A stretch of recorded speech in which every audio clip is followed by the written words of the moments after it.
A young black man stepped out into the rain, dressed in the only suit he owned, heading to a job interview that could change everything.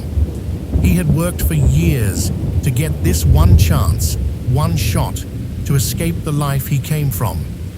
And then, just a few blocks away from success, he saw something that made him stop. An old man stranded in the storm, struggling alone on the side of the road. For a moment he hesitated. He knew if he helped, he would be late. He knew this opportunity might disappear forever, but he couldn't just walk away. So he made a choice that seemed to cost him everything. What he didn't know was that this one moment in the middle of the storm was about to change his life in a way he never imagined. The streetlights on Marlowe Avenue were still flickering when Darius Coleman stepped off the cracked curb and into the thin wash of early morning light, his shoes landing on damp concrete that smelled faintly of rust and last night's rain. A delivery truck rattled past too fast, splashing water from a shallow gutter against the edge of his pant leg, and he paused just long enough to brush it off with his hand, more out of habit than hope. It didn't matter. Not today. Nothing about today was supposed to be perfect, just good enough to get him through the door. A pair of men leaned against the brick wall outside a corner liquor store, paper cups steaming in their hands, their conversation dropping a notch as Darius passed. One of them gave a slow glance from the polished tips of his shoes up to the collar of his jacket, the look lingering just long enough to say everything it needed to without a word. Darius didn't break stride. He had learned years ago that reacting only gave those looks weight, and he didn't have room to carry anything extra this morning. He adjusted the cuff of his shirt beneath the sleeve of his navy suit, the fabric worn thin at the edges but pressed sharp, every crease deliberate. The suit wasn't new, not even close, but it held its shape the way discipline does, quietly, stubbornly, refusing to give in to where it came from.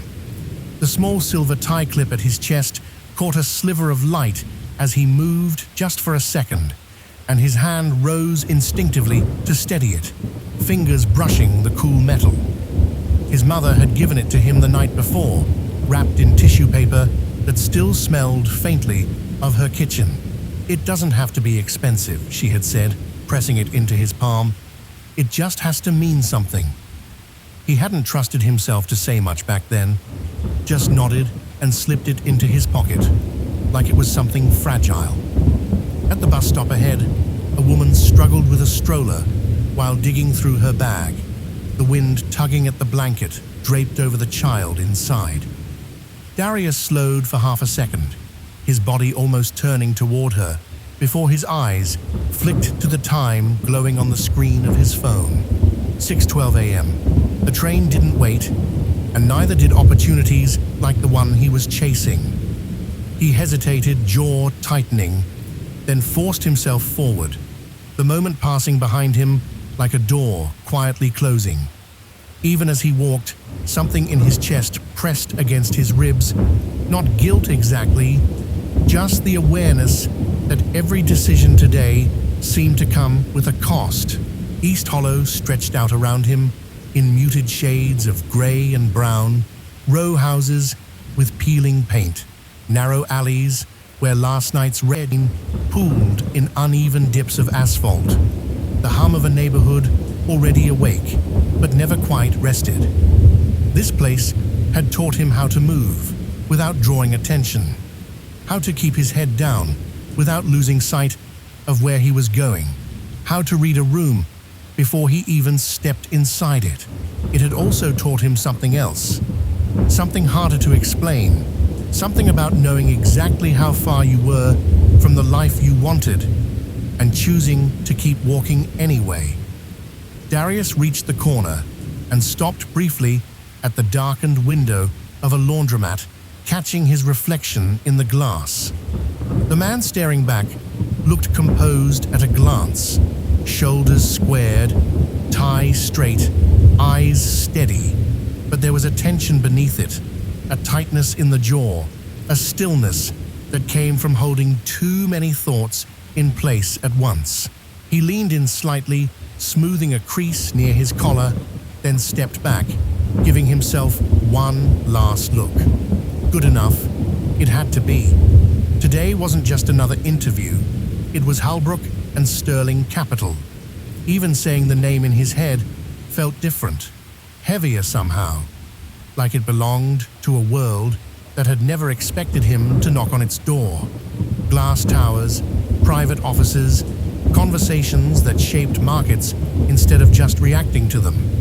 People who didn't check their bank accounts before buying groceries. People who didn't come from streets like Marlowe Avenue.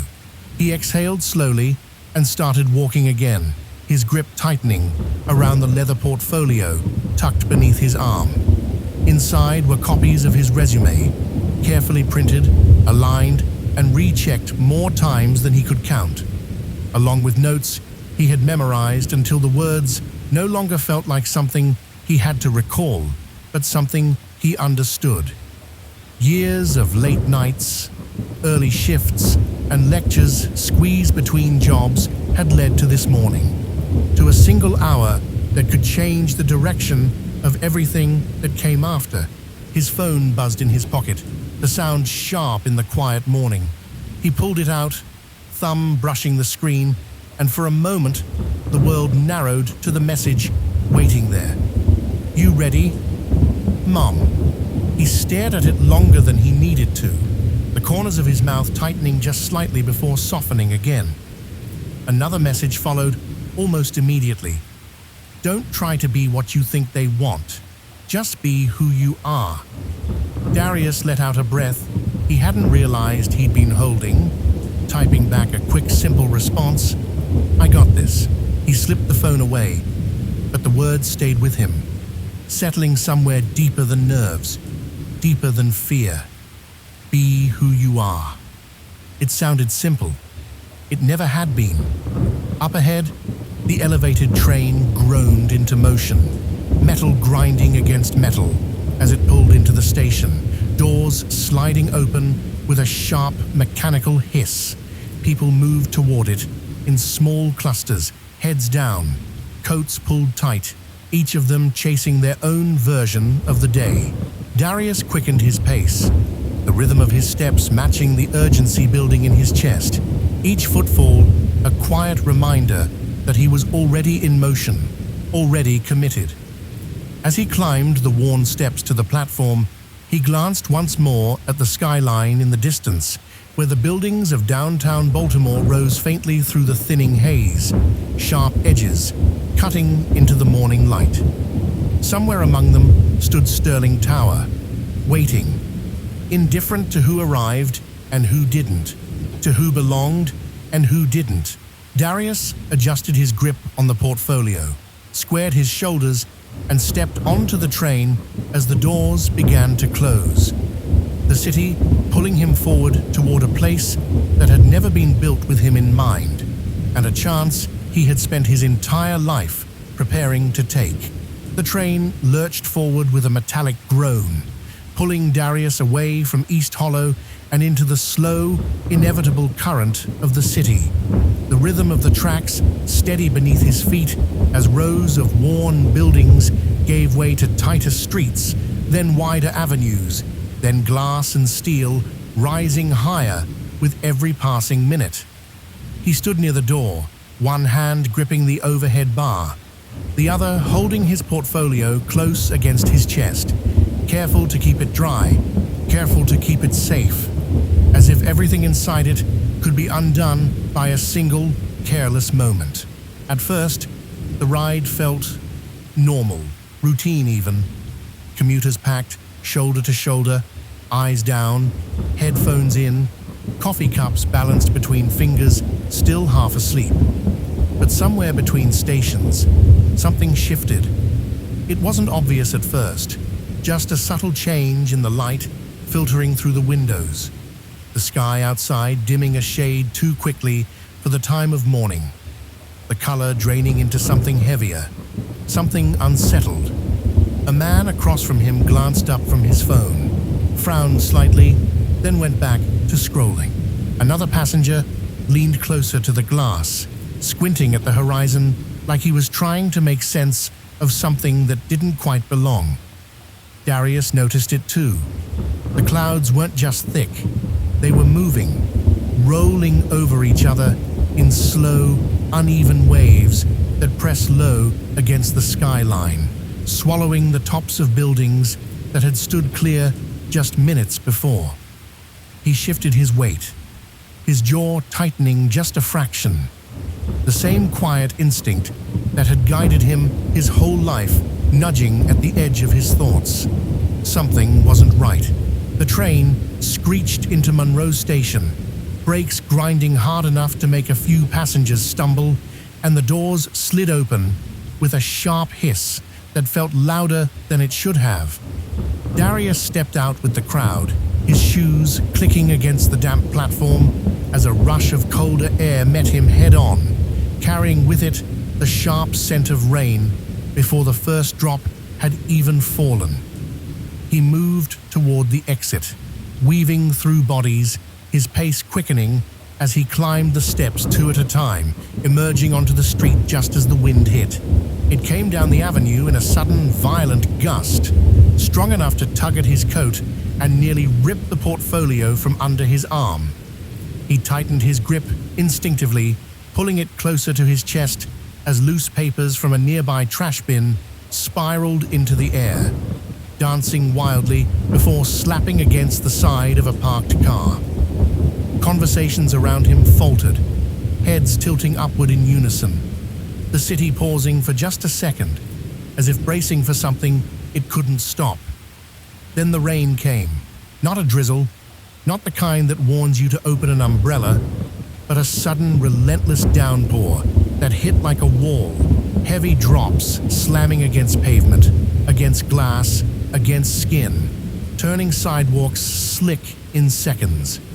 People scattered immediately, ducking under awnings, rushing into coffee shops, pulling coats over their heads as umbrellas flipped inside out in the force of the wind.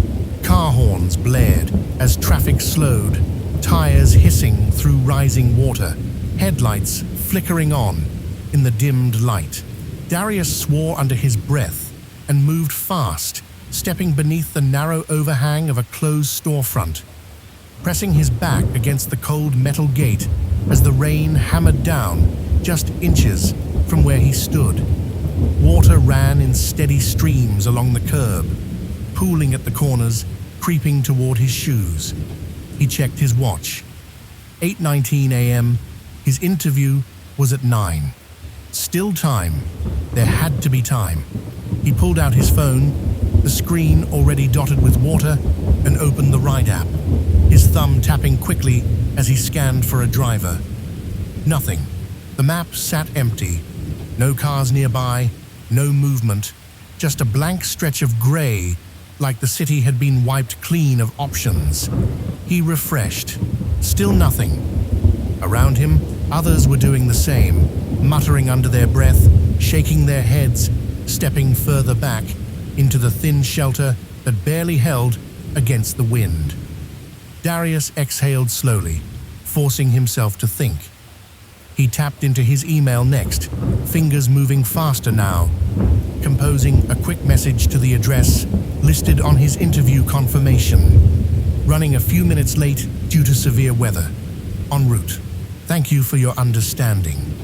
He read it once, twice, then hit send, watching as the message disappeared into a system that didn't respond, didn't acknowledge, didn't promise anything back.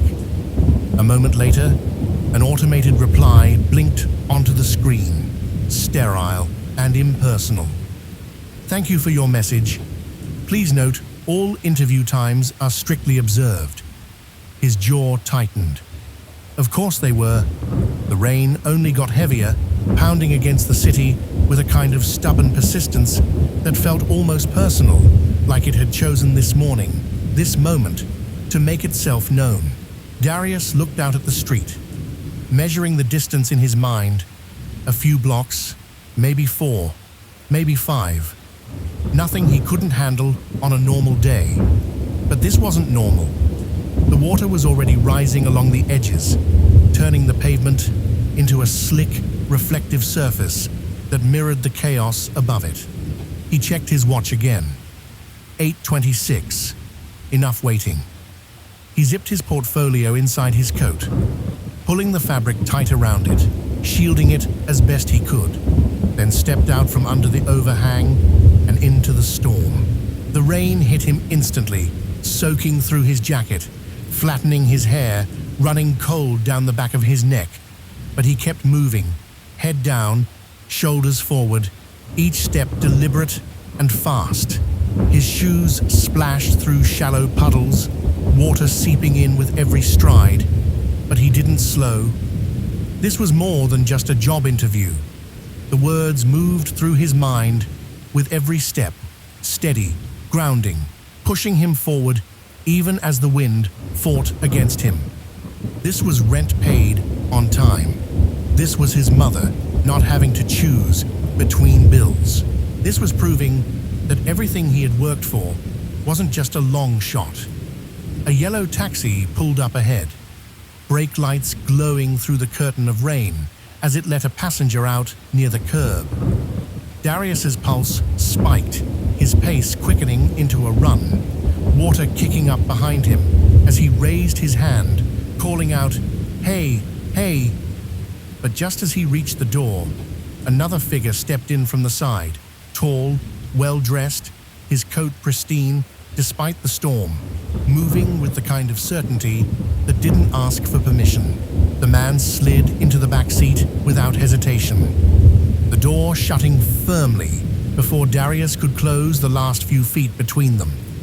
For a second, Darius just stood there, rain pouring over him, his hand still half raised, the taxi already pulling away, tires spraying dirty water across the street as it disappeared into traffic. He lowered his arms slowly, his chest rising and falling harder now, something sharp and familiar tightening in his throat. He didn't need an explanation. He'd seen it too many times, felt it too many ways. Who got the cab? Who got the benefit of the doubt? Who got the door without even asking? A horn blared somewhere close, snapping him back, and he stepped out of the street, forcing himself to move again, to keep going. Because stopping wasn't an option. Not now. His phone buzzed again in his pocket, but he ignored it, focusing on the path ahead, on the faint outline of Sterling Tower rising through the storm, its upper floors swallowed by the low-hanging clouds. So close. Close enough that he could almost feel it. 8:31.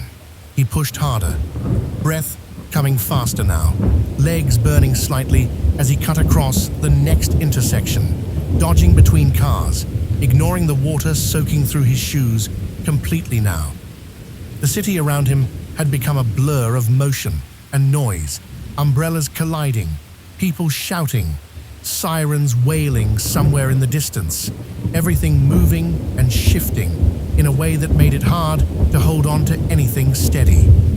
Then, just as he rounded the next corner, his eyes caught something that didn't move with the rest of it. A car sat angled awkwardly near the curb, sleek and black, out of place against the chaos. One of its rear tires visibly flat, the rim pressed low against the wet pavement.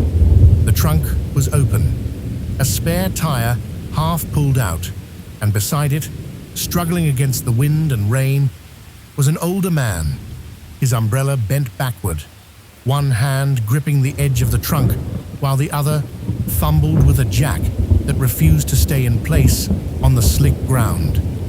People passed by him without slowing, eyes forward, shoulders hunched, each one choosing momentum over interruption. Darius slowed, only for a second, but it was enough.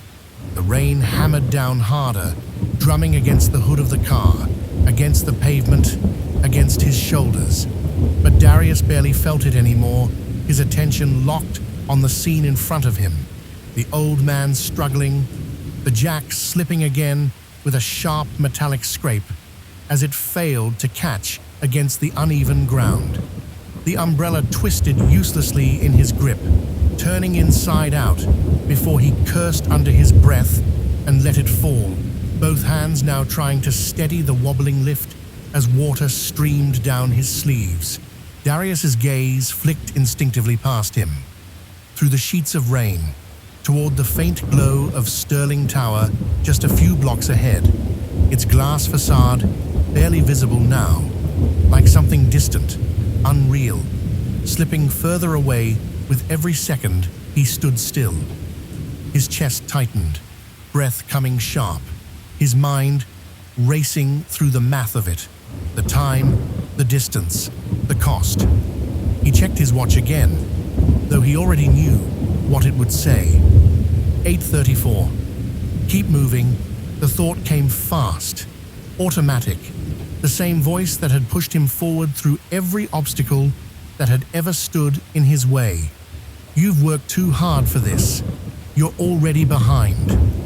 No one's going to give you a second chance because you decided to play hero in the rain. The jack slipped again, the car shifting slightly as the metal scraped uselessly against wet asphalt. The old man exhaled sharply, frustration breaking through the tight control in his voice as he muttered something under his breath. His hands shaking now, not just from the cold. Darius's jaw tightened. Someone else will stop.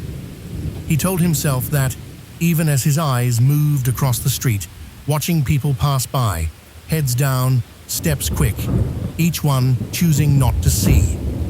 A couple crossed at the corner, the woman pulling her coat tighter, glancing once in the direction of the stranded car before looking away just as quickly. A man in a tailored suit jogged past, phone pressed to his ear, stepping wide to avoid the puddle without even slowing. No one stopped. The tower loomed ahead, close enough now that he could almost make out the entrance, the wide glass doors, the polished marble just beyond them. A world that didn't care how you got there, only that you arrived on time and looking the part. His fingers tightened around the edge of his coat, feeling the damp leather of his portfolio pressed against his ribs, the weight of everything he had built sitting inside it. Fragile, vulnerable, dependent on him making the right choice. Right choice. Alvarez down the block. Car won't start. She's got an early shift. Darius had frowned, stepping further into the hall. Can't it wait till morning? Terence had paused then, just long enough to meet his eyes, something steady and unshakable in his expression. It could, he'd said, but she can't. Then he'd added, almost as an afterthought, "You'll find out one day, kid. Who you are shows up clearest when you got every reason not to be that person." The memory snapped back into the present as another gust of wind slammed into the street, sending water spraying across the curb, the old man stumbling slightly as he tried to steady himself against the side of the car. Darius closed his eyes for half a second. This was it. Every excuse was there. Every reason to walk away lined up perfectly, clean, logical, justified. He could keep going, make it to the building, maybe still salvage something, maybe still get in the room, shake the right hands, say the right words. No one would blame him. No one would even know, except him. His eyes opened again, sharper now, the hesitation gone, replaced by something quieter, heavier, but certain. Damn it, he muttered under his breath, more to himself than anyone else, already moving. "Sir," he called out, cutting through the rain as he stepped off the curb, water splashing up around his ankles as he crossed the street. "Hey, hold on, let me help you with that." The old man looked up, surprise flashing across his face, rain dripping from his silver hair, his expression caught somewhere between relief and disbelief. I thought I had it," he said, his voice strained, frustration still clinging to the edges of it. But this thing won't stay put. The ground's too slick. It's the angle, Darius cut in gently, already setting his portfolio on the back seat, tucking it as far inside as he could to shield it from the rain. He shrugged off his jacket without hesitation, dropping it onto the wet pavement, ignoring the way the fabric soaked through instantly as he crouched down beside the tire. You've got to set the jack just behind the wheel well, not right under it. Otherwise, it's going to slip every time. The old man stepped back slightly, watching as Darius adjusted the position with practiced efficiency, his hands moving with a confidence that didn't come from theory, but from repetition. From years of doing this in driveways and alleys and cramped garages where nothing was ever ideal, but the job still had to get done. The cold metal bit into his fingers, slick with rain, but he ignored it, bracing the base more securely, testing it once, twice, before starting to lift. "You've done this before," the man said, a note of curiosity threading through his voice despite the situation. Darius let out a short breath, almost a laugh, though it carried more memory than humor. "More times than I can count," he said, tightening his grip on the handle, turning it steadily as the car began to rise inch by inch. "My uncle used to run a garage back in East Hollow." His phone buzzed in his pocket. Once, then again. He didn't check it. Instead, he focused on the final steps, tightening each bolt carefully, making sure the wheels sat flush, secure, safe. The last thing he wanted was for the man to get back on the road only to have it fail again a mile later. This wasn't about speed. It was about doing it right. When he finally lowered the car back down, the jack holding firm this time, he exhaled slowly, wiping the back of his hand across his forehead, smearing water and grease together without really noticing. "That should do it," he said, standing up, his muscles protesting slightly from the cold and the strain. The old man stepped forward, his gaze steady now, studying Darius with a different kind of attention, one that lingered a moment longer than before. "Thank you," he said simply, the words carrying weight despite their simplicity. Most people didn't even slow down. Darius shrugged lightly, reaching for his jacket, lifting it from the ground, the fabric heavy and soaked. "Yeah," he said almost under his breath. "I noticed." The man hesitated for a fraction of a second, then nodded toward the passenger side of the car. "Where were you headed?" Darius glanced again toward the tower, barely visible through the rain now, then back at the man. There was no point in pretending, no point in softening it. "An interview," he said, his voice steady despite everything. "Halbrook and Sterling, 9 o'clock. The old man's eyebrows lifted slightly, just a flicker, almost imperceptible. "That's not a place you want to be late to."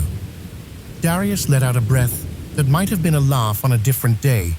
"Yeah," he said, opening the car door, reaching in for his portfolio, checking it quickly, relieved to see it mostly intact despite everything. "I'm starting to figure that out." The man studied him for another second, then moved toward the driver's side, pulling the door open. "Get in," he said, like it wasn't even a question. Darius paused. "I don't want to—" "You'll get there faster than on foot," the man cut in, his tone calm but firm, already settling into the seat.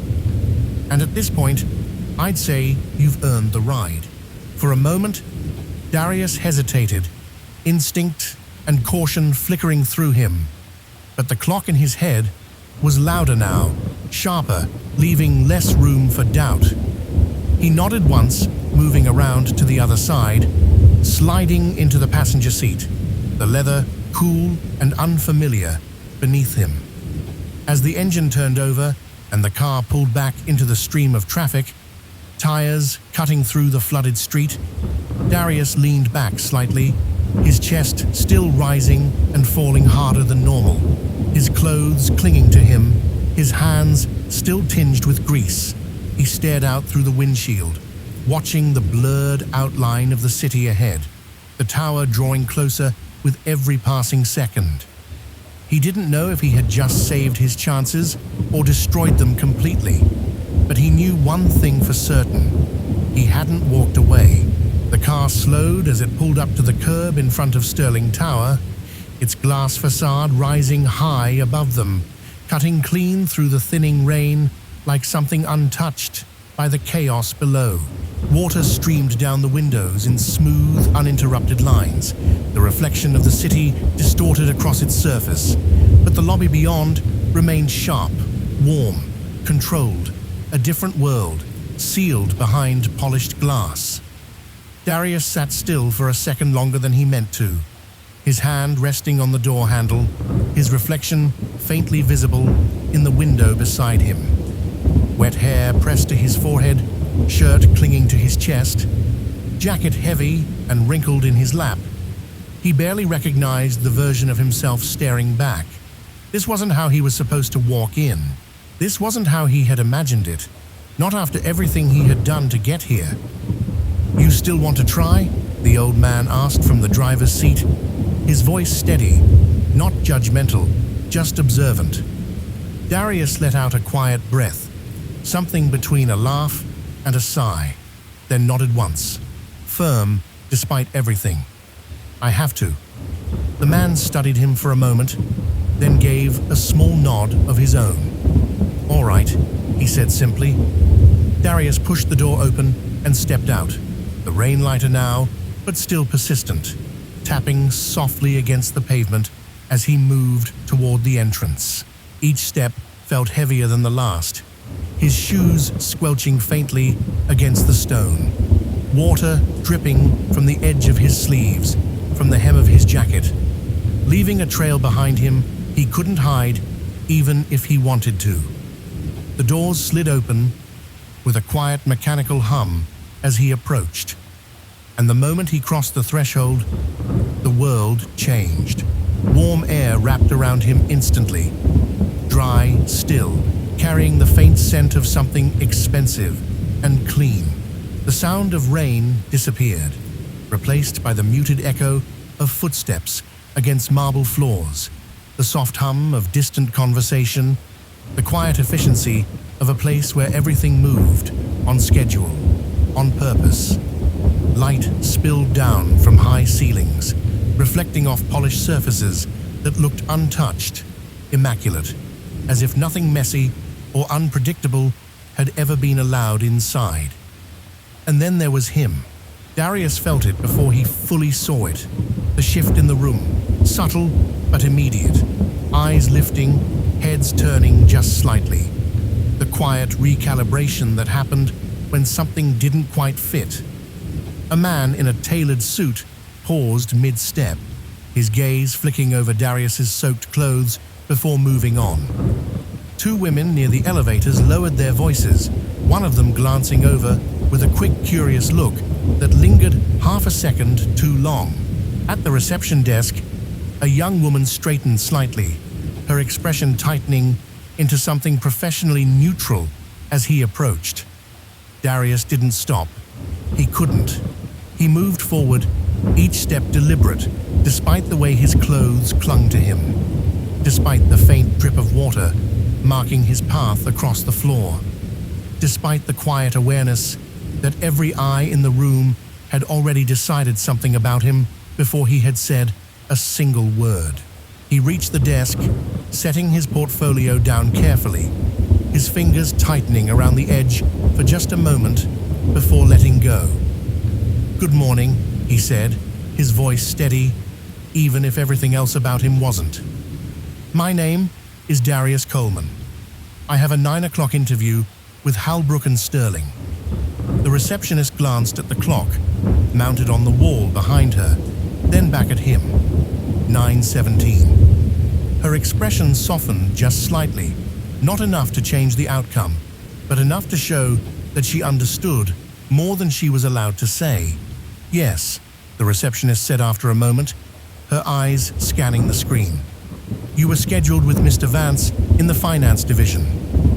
Darius nodded. That's right. She hesitated just for a fraction of a second, then looked up at him again, her expression careful. I'm sorry, Mr. Coleman, but Mr. Vance has already moved on to the next candidate. They run on a very strict schedule here. The words landed exactly the way he had expected them to. Still, something in his chest tightened anyway. I understand, he said, though the words felt heavier coming out than they should have. He swallowed once, forcing himself to keep going. I sent an email earlier about the delay. The weather, there was an accident on the way. I tried to get here as fast as I could. Her eyes flicked to him again, something like sympathy passing through them, before settling back into professionalism. I see the message, she said quietly, then added almost apologetically, but unfortunately, they don't make exceptions for late arrivals. Of course they didn't. Darius nodded once, slow, controlled, his jaw tightening just slightly as he processed it. Not the rejection itself, but the finality of it. The way something he had worked toward for years could be reduced to a single missed window, a single moment he couldn't rewind. Would it be possible, he started, his voice measured, careful not to sound like he was asking for more than he deserved, for me to leave my resume, just so Mr. Vance knows I was here? The receptionist hesitated again, then nodded, reaching out to take the folder he offered. The edges were slightly warped now. The paper inside faintly rippled from moisture, but still legible, still intact enough to represent everything he had put into it. I'll make sure he receives it, she said. Thank you, Darius replied, and this time he meant it. For a brief moment, their eyes met, hers steady, his carrying something heavier. Disappointment, yes, but also something quieter, something that hadn't broken completely. Then the moment passed, and he stepped back, turning toward the elevators without another word. Each step across the marble floor echoed more than it should have, the sound sharper now in the quiet space, his reflection trailing him in the polished surfaces, distorted but still recognizable. He caught a glimpse of himself again as he passed the mirrored elevator doors, the same soaked figure, the same tired eyes, but now with something else layered beneath it, the weight of knowing that he had done everything he could and still come up short. The elevator arrived with a soft chime, doors sliding open smoothly, and he stepped inside, the space empty, silent, the kind of silence that pressed in on you if you let it. He stood there for a moment, staring at the buttons, then pressed the one for the ground floor again, even though he was already there, even though it didn't matter. The doors closed. His reflection stared back at him from all sides now, multiplied, unavoidable. Water dripped from his sleeves onto the floor, small, steady drops that broke the perfect surface beneath him. He exhaled slowly, his shoulders lowering just slightly, the tension that had carried him all morning finally beginning to settle into something heavier, something harder to ignore. He hadn't made it. Not really. The doors opened again, and he stepped out into the lobby once more. The same polished space, the same controlled environment, but now it felt different, distant, like something he had already been removed from. Darius paused just outside the entrance, standing there for a second, his jaw clenched, his throat tight, his hands hanging at his sides. He didn't shout. He didn't slam a fist against anything.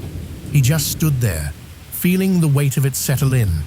The lost opportunity, the what-ifs, the quiet question of whether things might have been different if he had made a different choice back on that street. Then he started walking, back through the city, back onto the train, back to East Hollow, the distance feeling longer now, heavier, every stop a reminder that the day had already moved on without him.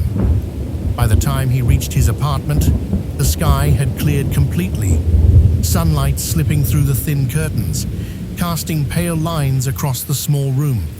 He stepped inside, closing the door behind him, the silence settling around him like a second skin. His jacket hung heavy in his hand, dripping slightly onto the worn floor as he moved toward the chair and dropped it there without care. The leather portfolio followed, set down more gently, though the edges were still warped, the surface marked with faint stains that wouldn't come out no matter how long he tried. Darius stood there for a moment, staring at it, then turned away, running a hand through his hair, exhaling slowly as he moved toward the sink, splashing cold water on his face, letting it drip down his neck, grounding himself in something simple, something real. His phone buzzed on the table behind him. He ignored it at first. It buzzed again and again. Finally, he turned, walking over, picking it up, his thumb hovering over the screen for just a second before answering. "Hey, Ma," he said, his voice steady, though the exhaustion beneath it was harder to hide now. "Baby, I've been thinking about you all morning." Lena's voice came through, warm, familiar, carrying that same quiet strength it always had. "How'd it go?" Darius opened his mouth, the words catching somewhere between his chest and his throat.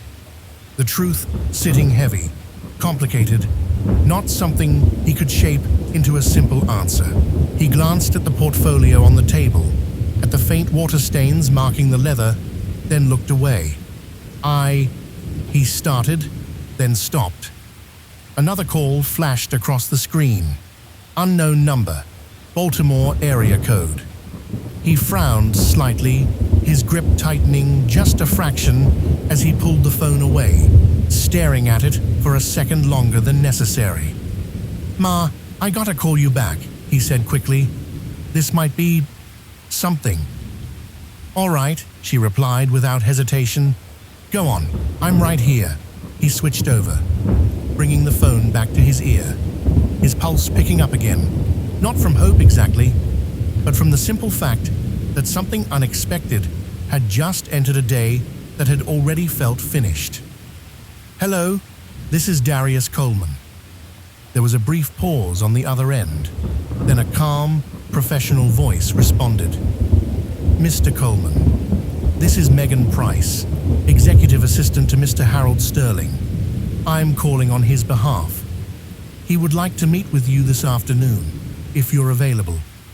Darius blinked, the words not quite settling into place. "We look forward to seeing you, Mr. Coleman." The line went dead. Darius lowered the phone slowly, his gaze drifting back to the table, to the portfolio, to the quiet evidence of everything that had gone wrong. And for the first time since he had walked out of that building, something else pushed through the weight of it. Not certainty, not understanding, but something close to hope. By the time Darius stepped out of the cab that afternoon, the city looked like it had decided to forget the storm entirely. The sky stretched wide and clear above Baltimore, sunlight glinting off the glass of Sterling Tower as if nothing chaotic had ever touched it. The pavement was still damp in places, dark patches marking where the rain had been, but the air felt lighter now, sharper, like the kind of day people associated with fresh starts. Darius stood there for a second, one hand resting against the door as it closed behind him, his reflection catching briefly in the polished surface of the building ahead. Cleaner this time, steadier, though the faint creases in his suit and the scuffed edges of his shoes still told the truth of the morning. He had done what he could. Pressed the suit again, wiped down his shoes, replaced the slightly wrinkled copies in his portfolio with the few he had left that hadn't been damaged. It wasn't perfect, but it wasn't supposed to be anymore. That version of the day had already passed. Inside, the lobby felt the same, warm, controlled, quiet, in a way that made every movement deliberate. But the difference was immediate this time. The security guard at the front desk didn't hesitate when Darius approached, didn't narrow his eyes or question his presence. Instead, he checked a list, nodded once, and reached beneath the counter, pulling out a black access badge with a thin gold stripe along its edge. "Mr. Coleman," he said, his tone professional, neutral. "You're expected. Executive floor, 82nd. Darius blinked once. A small, almost imperceptible reaction. Then took the badge, the cool plastic settling into his palm with a weight that felt heavier than it should have. "Thank you," he replied, his voice steady, though something beneath it had shifted. Not confidence exactly, but something close.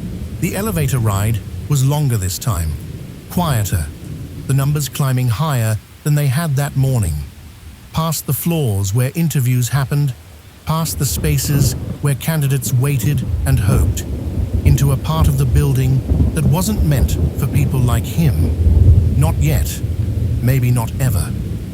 The doors opened with a soft chime, revealing a corridor washed in natural light, floor-to-ceiling windows stretching out to a view of the city that felt almost unreal from this height.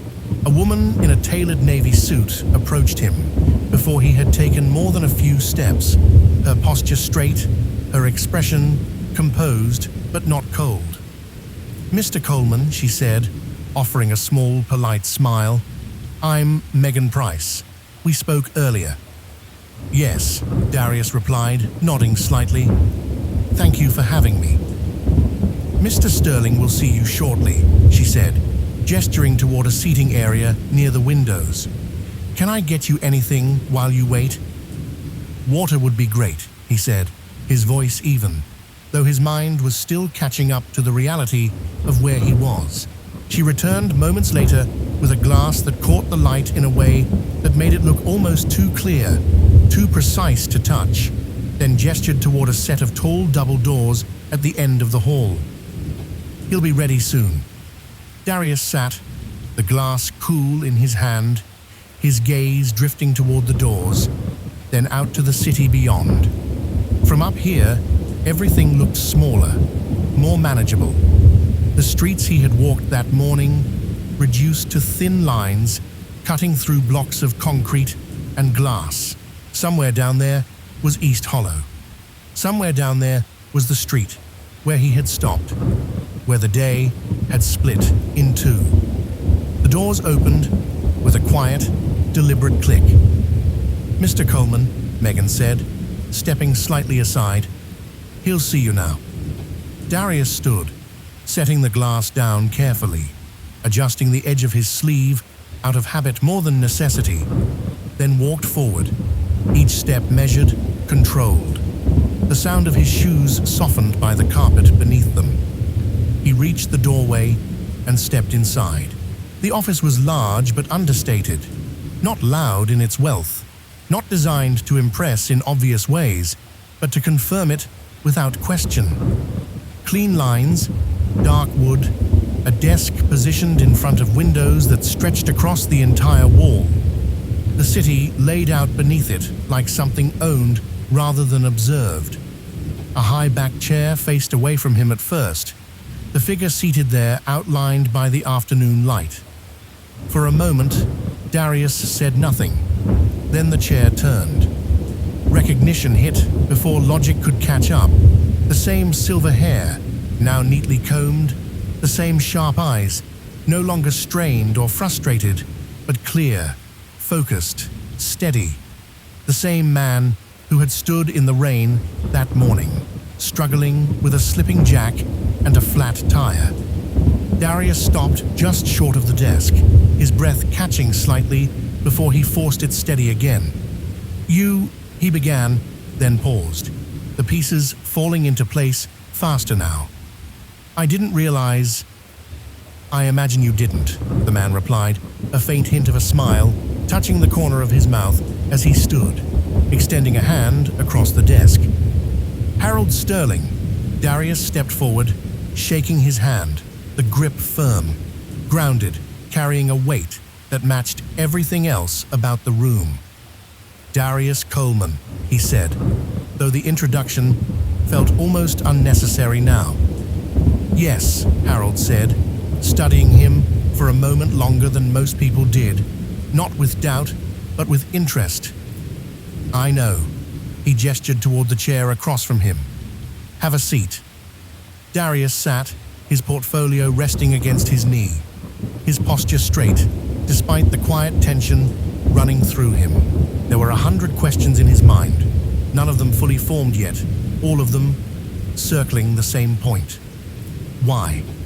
Harold didn't rush to answer it.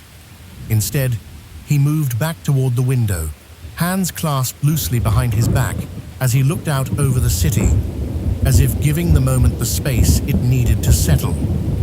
"You were late this morning," he said eventually, his voice calm, matter of fact. Darius nodded once. "Yes, sir." "And you knew exactly what that would mean," Harold continued, turning slightly, his gaze returning to Darius. "A firm like this, a schedule like that, there isn't much room for exceptions."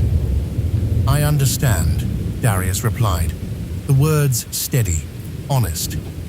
"I tried to get here on time. I sent an email when I realized I might be late, but..." He stopped himself, not wanting to sound like he was making excuses. It wasn't enough.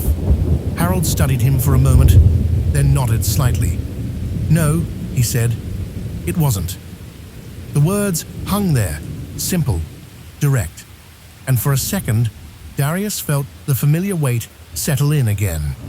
The same one he had carried out of the building that morning. Then Harold continued. "You also stopped," he said. Darius's gaze shifted slightly, just enough to show he understood what he meant. "You saw a problem that wasn't yours," Harold went on, his voice quieter now, more deliberate.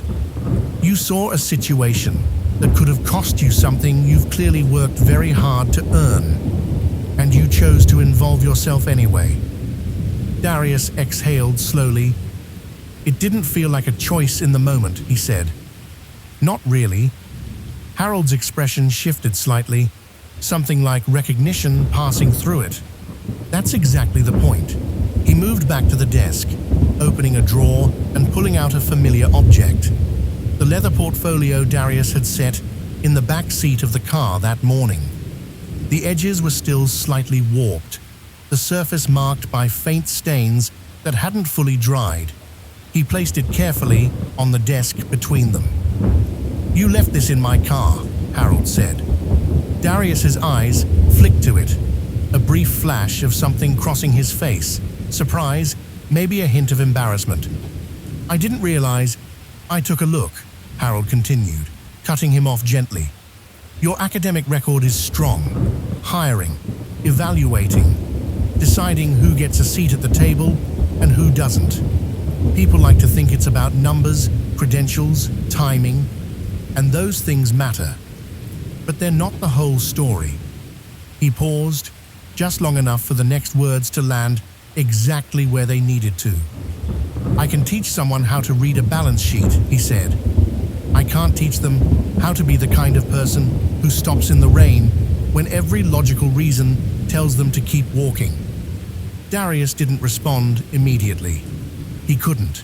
The memory of that moment, the hesitation, the frustration, the choice, it all came back at once, sharper now, clearer, reframed in a way he hadn't considered.